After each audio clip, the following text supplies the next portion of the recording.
लक्ष्मण जी की चिकित्सा के लिए हनुमान जी लंका से सुषेण वैद्य को सोते हुए ही घर सहित उठा लाए। सुषेण ने कहा, हिमाचल के द्रोणाचल शिखर पर संजीवनी बूटी नामक औषधि है, उसे सुबह होने से पहले ही ले आना चाहिए, तभी इनके प्राण बच सकते हैं। उनकी बातें सुनकर सबने आशा भरी आंखों से हनुमान जी की ओर देखा। वह तुरंत ही द्रोणाचल जाने के लिए तैयार हो गए। रावण ने सोचा कि किसी प्रकार हनुमान की यात्रा में विघ्न डाला जाए, ताकि वह औषधि लेकर समय से न लौट सके। वह कालनेमी राक्षस के पास गया तथा उससे कहा, तुम ऐसी माया रचो कि लक्ष्मण के प्राण बचाने के लिए औषधि लेकर हनुमान समय से लौट न सके। रावण की बातें सुनकर कालनेमी ने कहा, राम के दूत हनुमान को माया से मोहित कर पाने में कोई भी समर्थ नहीं है।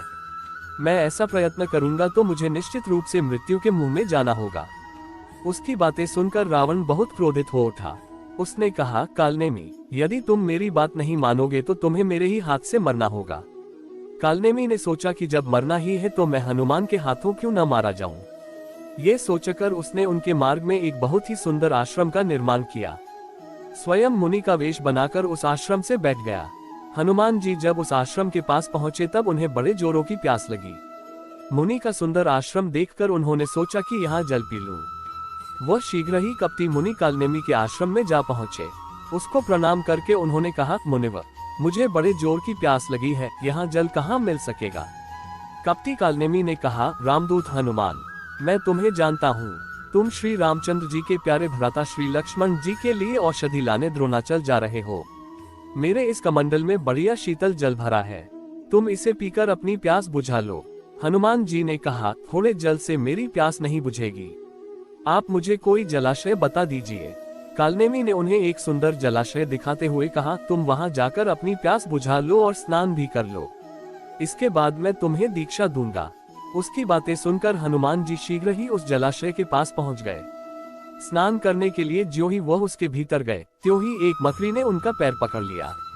हनुमान जी ने तुरंत ही उसका मुंह फाड़कर उसे मार डाला।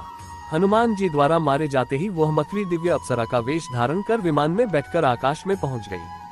उसने हनुमान जी से कहा, पवन पुत्र हनुमान, एक मुनि के श्राप के कारण मुझे मकड़ी बनना पड़ा था। हे रामदूत, तुम्हारे दर्शन से आज मैं पवित्र हो गई, मुनि का श्राप मिट गया। आश्रम में बैठा हुआ यह मुनि कपटी घोर निशाचर है।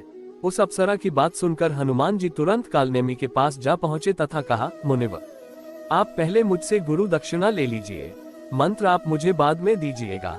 ये सुनकर उसको अपनी पूंछ में लपेट लिया और पटककर मार डाला। मरते समय कालनेमी ने अपना असली राक्षस का रूप प्रकट कर दिया। मुख से राम राम कहा। इस प्रकार राम नाम लेने से उसका उद्धार हो गया।